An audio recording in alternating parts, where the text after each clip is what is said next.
You're watching News 25. Local coverage you can count on. News 25 is brought to you by J.K. Nelson Law, voted Best of Las Vegas. Give them a call, 702-727-9900. News 25 is also brought to you by Desert View Hospital. You can count on us.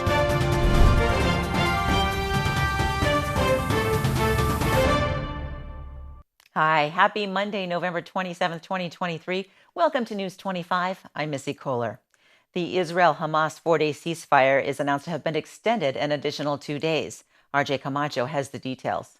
On November 26, 17 hostages, which included 14 Israelis, were released by Hamas in exchange for 39 of Israel's Palestinian prisoners. This was the third exchange that was conducted during the 4-day truce. According to reports, a majority of the hostages were in good physical condition, with the exception of 84-year-old Elma Avraham. Avraham had to be airlifted to Israel's Soraka Medical Center, as she was in life-threatening condition. According to the medical center, this was due to inadequate care. According to the daughter of Avraham, she was only hours from death when she was brought to the hospital. Meanwhile, the majority of the Palestinians held prisoner by Israel mainly consisted of teenagers, who were accused of throwing stones and/or firebombs in confrontations with Israeli forces. In lighter news, today was initially meant to be the end of the 4-day truce that was agreed upon by both Israel and Hamas. However, it was announced that both parties have agreed to a 2-day extension, now making the new final date Wednesday 29th of this week. The announcement was made by Qatari Foreign Ministry spokesman Majd al-Ansari. The additional 2 days were made under the same terms as the former agreement, meaning that for every 10 additional hostages released by Hamas, the ceasefire would be extended by 1 extra day. As of reporting, 58 hostages were released from Hamas during the truce, which included 39 Israelis, a welcome increase from the 4 hostages who were freed before the truce was ever made. However, Israel has stated that they remain committed to crushing Hamas's military capabilities once the ceasefire ends. According to Israeli government spokesman Ilan Levy, as soon as the current deal expires, Israel will continue its operations with full force, should Hamas not agree to release additional hostages.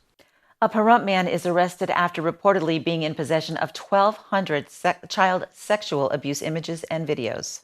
Earlier this year, on April 24th, the Nye County Sheriff's Office received 2 cyber tip reports from the Internet Crimes Against Children's Task Force. According to the arrest report, the report included child sexual abuse material, and the IP address and the username Donald Williams, which was being used to transport the abhorrent material. Officers then went to Donald Williams' residence and seized both his phone and laptop. On top of that, Williams allegedly admitted to both the sharing and downloading of this material from the mobile app Telegram. On November 16th, officers received a zip drive from the Attorney General Forensics Analysis Office, detailing the contents within Williams' computer. Allegedly, he had approximately 1,200 different child sexual abuse images and videos on his laptop. A quote from the arrest report reads that, "Quite a number of these are little children, some as young as babies and toddlers." Officers reviewed the data and discovered images and videos of toddlers and babies being sexually assaulted, some of which depicting these toddlers being bound and tortured. On November 22nd, Donald Williams was arrested and booked into the Nye County Detention Center under the charges of possession of visual presentation of a person's less than 16 and preparing, advising, or distributing porn with a minor. 3 Las Vegas Metro officers are on paid leave after a man is shot to death over the weekend. Samantha Roberts has more on this story.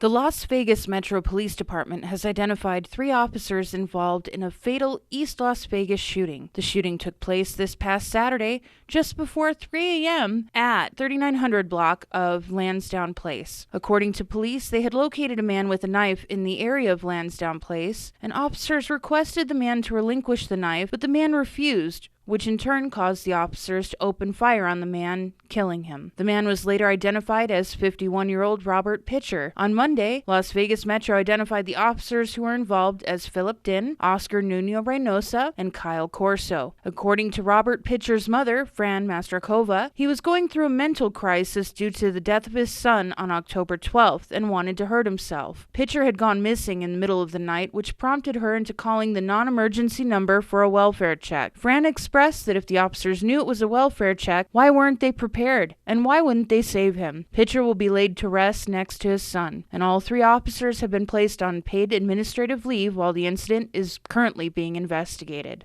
The Pahrump Holiday Task Force held their annual Thanksgiving dinner with live entertainment at the Nye Communities Coalition in the NAC building on Thanksgiving Day. News 25 caught up with Linda Wright to tell us more.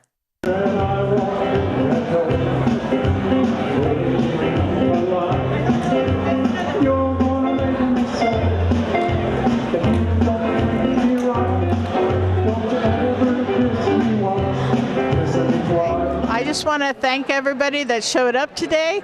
It's been a wonderful turnout of people coming in for the Thanksgiving dinner and the wonderful, wonderful volunteers that we've had. Everybody is enjoying themselves. We've had Elvis and Steve, Johnny and Steve. They're doing a wonderful job entertaining everybody, and everybody's enjoying the wonderful food. And I just want to give a shout out to the Sheriff's Department for cooking our turkeys. And I've had no complaints, so it's just a wonderful, wonderful day. And I want to just thank everybody again for coming out and enjoying this wonderful day on Thanksgiving. And I just want to invite everybody to come out on December 23rd for our annual Christmas dinner. And it'll be here at the Nye Communities Coalition, 1020 East Wilson. So please come out and join us then. And we hope to see you. And Santa will be here. And we will be having a coat closet at Christmas with coats and jackets and blankets, scarves, and hats. So please come check us out on December 23rd. And again, happy Thanksgiving to everyone. Thank you. Bye now. Come on, everybody, it's now your fingers now. Well, come on, everybody, clap your hands real loud. Oh, come on, everybody, take a real deep breath. Repeat after me. Love, baby. Love, baby. A spooky Christmas lighting ceremony. We'll have that for you right after the break. Stay with us.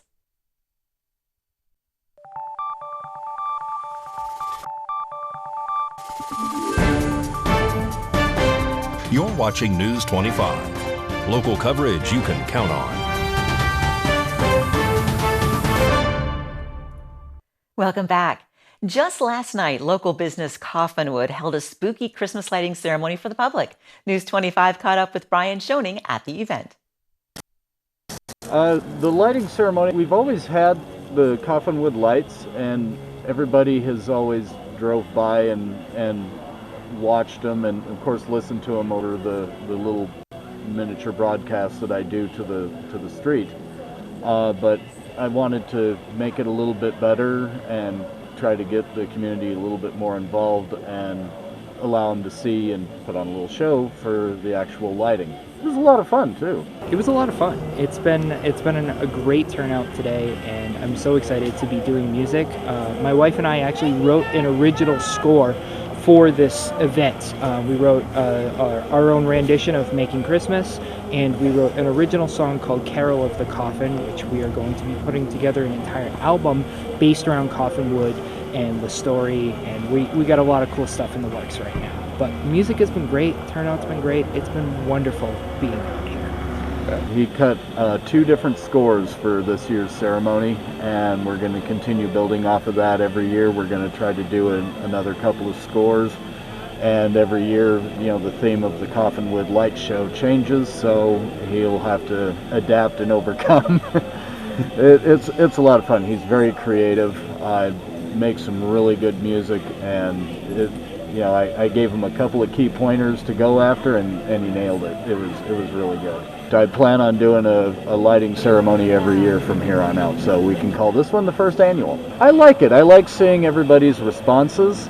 As an artist, sometimes you don't get, you hang your pictures on the wall or whatever, and you don't get to hear everybody's response from it. So this is actually fun to actually see how everybody responds to it. And I will put out that also there was a lot of people that actually helped with this display. I call them the Coffin Crew, and you have the twins, and you have Gabe and Angelique and Michael. They're all involved in it, and they put a lot of work into it, and it was really cool to see the crowd's response to the work that they put in. And they basically just built off of everything that was already here. So it was a lot of fun to see their ideas come to light. I feel very warm in my heart and very grateful that we get to do this kind of stuff for a living and be able to impact the community in a positive way, and be able to share our artwork and make the Christmas season beautiful and grand for the goers who come here. And it's really, sharing our artwork with the community is really heartwarming, and we're super grateful, and I feel grateful that everybody came out today. My music is available on all major platforms. Just search Gabe Smith. I'm on my 4th major album right now, and I have a 5th one on the way that we've been recording diligently. And I also have a YouTube channel where I document my entire existence, Light Designs on YouTube, as well as Bad Neighbor Supply Co. on YouTube. And you can catch me here every second Saturday of the month at Coffinwood. Our next show here is December 9th, and we're going to be having live music and tours of the compound, and it's going to be a really cool event. Giving Tuesday is a global movement dedicated to charitable giving on the first Tuesday after Thanksgiving. Mikey Ruan has the details.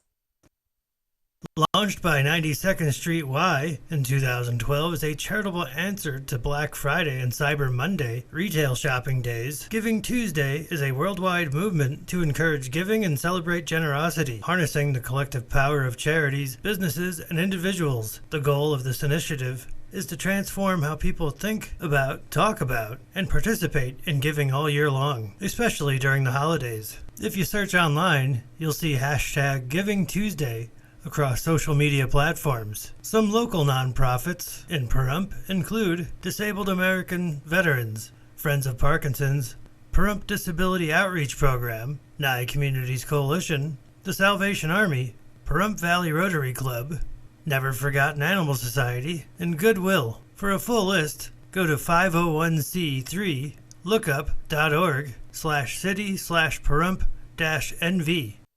The annual tree lighting event was held in the parking lot of the Pahrump Nugget on Saturday night. News 25 spoke to the founder of this tree lighting ceremony, Karen Jackson, to tell us all about it. Back 11 years ago, it was like Santa flew right over the top of Pahrump. And I kept watching sappy Christmas movies, and they always had a tree lighting. So I thought, well, why don't we do that here? And that's how it started. I contacted a tree farm in Oregon, and for the first 4 years, I brought in a live tree, and it had to be trucked from Oregon to Long Beach. And then I had to send a truck from here to Long Beach to pick it up. I was on air, and I was saying to people, oh, our community tree is coming in. It's on Highway 372. And the next thing I know, people were lined up. The first 4 years, it was at the field that next to Saddle West. They dug a hole so that we could water the tree because it was live. After 4 years and spending $32,000 a year on live trees, I actually found a tree company in Florida that builds artificial trees with lights and all of that. And if I ordered it before September, it was $29,000. I contacted the Nugget, Saddle West, Valley Electric, the hospital, and all of them donated money so that we could buy the artificial tree. The better place for it was at the Nugget, kind of right in the center of town. What we do, and we've got this down to a science, the Monday before Thanksgiving, the Nugget stores the tree, and Valley Electric goes over with their bucket truck. The Nugget brings the the big container out with the tree. Between the Nugget engineers and Valley Electric, they install and decorate the tree so that it is ready for the Saturday after Thanksgiving every year. Fire Chief Scott Lewis gives us the fire truck to bring Santa in. And then, of course, the choir is there. And we have Santa and Mrs. Claus. We have cookies and cocoa and coffee for everybody. That's provided by the Nugget. And we just ring in the holiday season. Sports and weather is up next. We'll be back.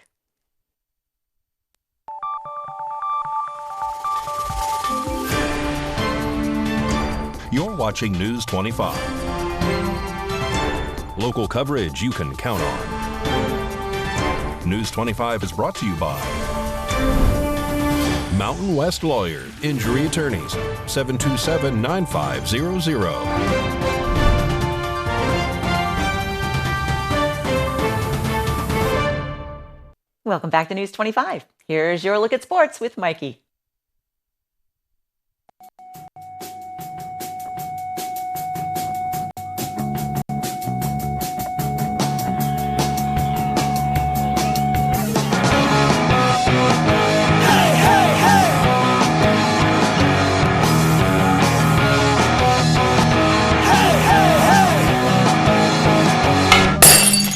Time now for your News 25 look at sports. Golden Knights were in Arizona on Saturday taking on the Coyotes, and they were shut out 2-0. A tight race in the Pacific. Golden Knights with 30 points, LA Kings with 29, and the Vancouver Canucks also with 29. Golden Knights are in Calgary this evening taking on the Flames. The Raiders welcomed the Kansas City Chiefs on Sunday, not the outcome they were hoping for. Falling 31-17, next week is a bye week. They host the Minnesota Vikings on December 10th. Pahrump Valley Varsity Wrestling were part of the Thanksgiving duels at Clark High School. They won the first duel 66-18. And that's your look at sports on News 25. Pat Lemming from Never Forgotten Animal Society is here to tell us about a cute dog named Dano. Today's Rescue a Pet segment is brought to you by Realty Executives in Action. Put the team at Realty Executives in action for you.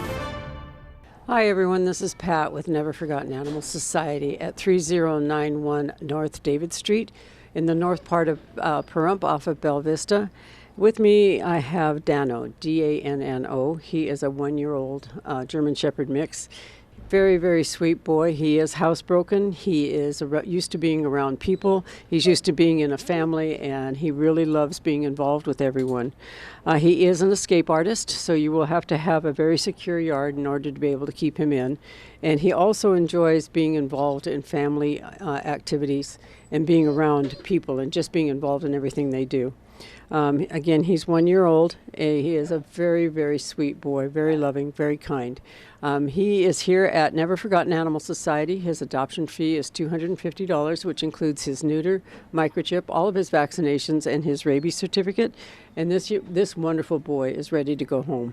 He would love to be in a home for Christmas. If that's possible, please come by and see us. We are open Monday through Saturday from 10 until 5 every day.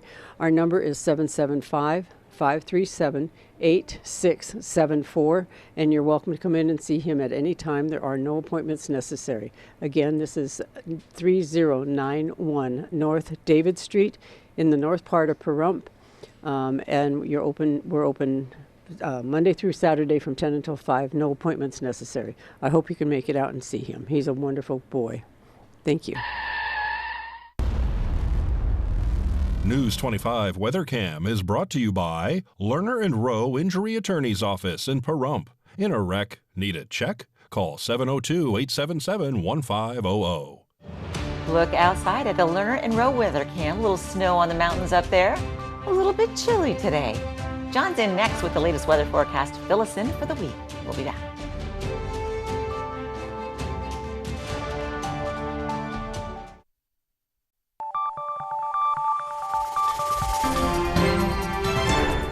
News 25 weather is brought to you by Dairy Council of Nevada. Undeniably delicious, undeniably dairy. Enjoy what's real.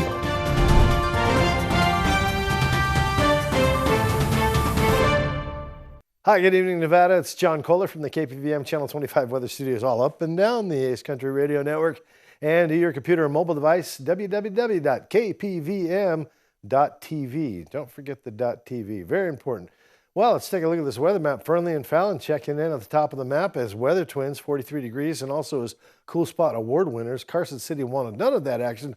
They got all the way up to 44. Woo! Tonopah and Goldfield. Weather twins also at 45. Beatty outstanding in the field at 58. Amargosa kind of gets there as a hot spot at 63. I mean, they're the hottest. So Las Vegas at 57 degrees. Good time for a sarong poolside, I would say.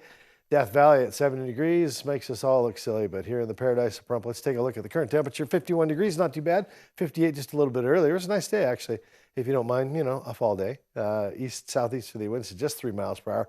Sun rose majestically at 6:32, set this evening at 4:31, and we're heading down to a low tonight of 34 degrees under partly cloudy skies, obscuring our beautiful star watching, but interesting colors with the full moon, don't you think? All the same, lots of blacks and grays. Humidity at 32%. Smells like a lot of clouds. What do you got? Clouds. Look at that. Temperatures throughout the week. Low 60s and mid 50s coming up Friday morning. You might not even miss it.